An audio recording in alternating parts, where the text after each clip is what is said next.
Assalamualaikum warahmatullahi wabarakatuh. Kami dari kelompok 3 akan mempresentasikan makalah kami yang berjudul Asas-asas Peradilan Agama. Asas dalam peradilan agama terbagi menjadi dua, yaitu asas umum peradilan agama dan juga asas khusus peradilan agama. Yang pertama akan kami bahas mengenai asas umum peradilan agama. 1. Asas bebas merdeka. Dalam asas ini hakim memiliki kebebasan menentukan putusan tanpa campur tangan dari pihak manapun. 2. Asas pelaksana kehakiman. Dalam asas ini dijelaskan bahwa peradilan agama merupakan salah satu pelaksana kekuasaan kehakiman, yaitu badan peradilan yang berada di bawah Mahkamah Agung. Yang ketiga yaitu asas ketuhanan. Peradilan agama dalam menetapkan hukumnya selalu berpedoman pada sumber agama Islam. Yang keempat yaitu asas fleksibilitas. Asas ini diwujudkan dalam pemeriksaan perkara yang cepat, sederhana, dan biaya ringan.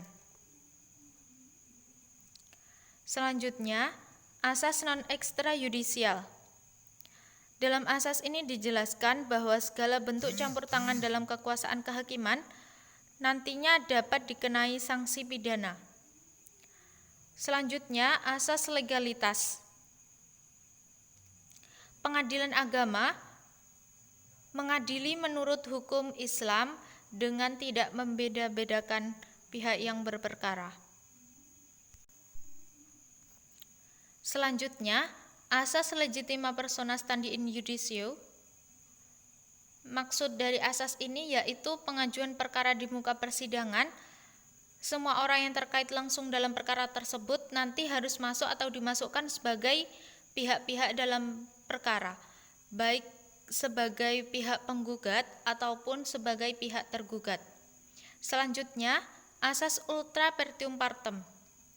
Maksud dari asas ini yaitu hakim tidak boleh menjatuhkan putusan atas perkara yang tidak diminta ataupun nanti mengabulkan lebih dari apa yang dituntutkan. Selanjutnya, asas audi et alteram partem. Hakim nanti di muka persidangan harus menyamakan kedudukan para pihak yang berperkara. Selanjutnya, asas iunis testes nullus testes, bahwa di sini dijelaskan apabila jika seorang saksi belum bisa mendapatkan alat bukti yang lain, maka akan dianggap belum mencapai batas minimal pembuktian. Jadi harus ada bukti yang lain untuk bisa mencapai batas minimal pembuktian. Selanjutnya, asas actus quitter forum rei menjelaskan bahwa pengadilan berwenang memeriksa gugatan hak tergugat bertempat tinggal. Jadi, sesuai dengan tempat tinggal tergugat.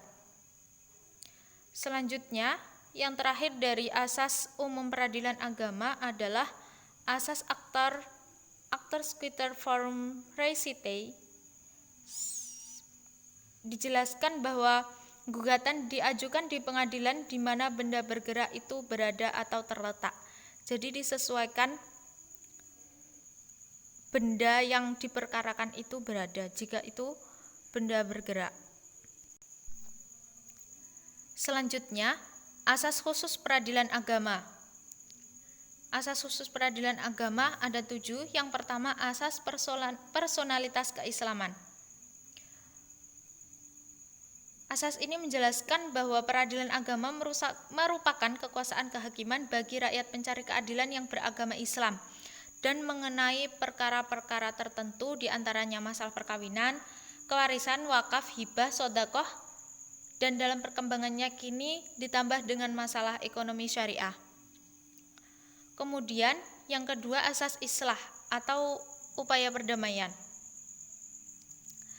Jadi hakim di sini memiliki fungsi untuk menjalankan fungsi mendamaikan, sebab bagaimanapun adilnya suatu putusan, akan lebih adil hasil putusan itu berupa perdamaian. Selanjutnya, asas persidangan terbuka untuk umum.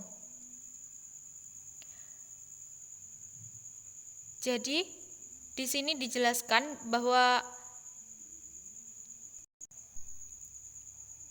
siapa saja yang ingin berkunjung, menghadiri, menyaksikan, dan mendengarkan jalannya persidangan tidak boleh dihalangi dan dilarang dalam setiap pemeriksaan berlangsung di sidang pengadilan.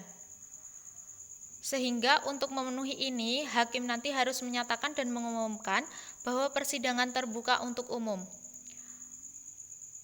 Namun terdapat pengecualian untuk asas ini seperti sidang perceraian, maka itu bersifat tertutup. Selanjutnya, asas equality. Asas ini menjelaskan bahwa seseorang yang datang, yang berhadapan dalam persidangan memiliki hak dan kedudukan yang sama. Jadi tidak memandang jabatan, saudara maupun kawan, semuanya sama di hadapan pengadilan. Selanjutnya, yang kelima yaitu asas aktif memberi bantuan. Asas aktif memberi bantuan ini ditujukan untuk mewujudkan praktek pengadilan yang sederhana, cepat, dan biaya ringan. Selanjutnya, asas ratio decidendi atau asas pertimbangan hukum. Jadi, setiap putusan nanti harus memuat pertimbangan hukum yang didasarkan pada alasan-alasan penilaian dan dasar hukum yang tepat dan juga benar. Selanjutnya, yaitu asas memberi bantuan antar pengadilan. Sesuai dengan asas ini, dijelaskan bahwa untuk kepentingan peradilan, semua pengadilan wajib saling memberi bantuan. Hal ini dilakukan karena jika tidak ada saling memberi bantuan, proses penyelesaian perkara akan berlarut-larut dan juga terhadap perkara yang diputus di mana salah satu pihak berada di lingkungan peradilan agama lain, maka putusan tidak memiliki arti apa-apa. Cukup sekian presentasi yang dapat kami sampaikan. Ada banyak kurangnya, kami mohon maaf yang sebesar-besarnya. Jika ada yang belum jelas, nanti silahkan ditanyakan di forum diskusi. Jika bisa, insya Allah akan kami jawab. Dan jika belum bisa, nanti akan lebih dijelaskan oleh Bapak dosen. Sekian dari kami. Terima kasih. Wallahul muwafiq ila aqwamit thoriq. Assalamualaikum warahmatullahi wabarakatuh.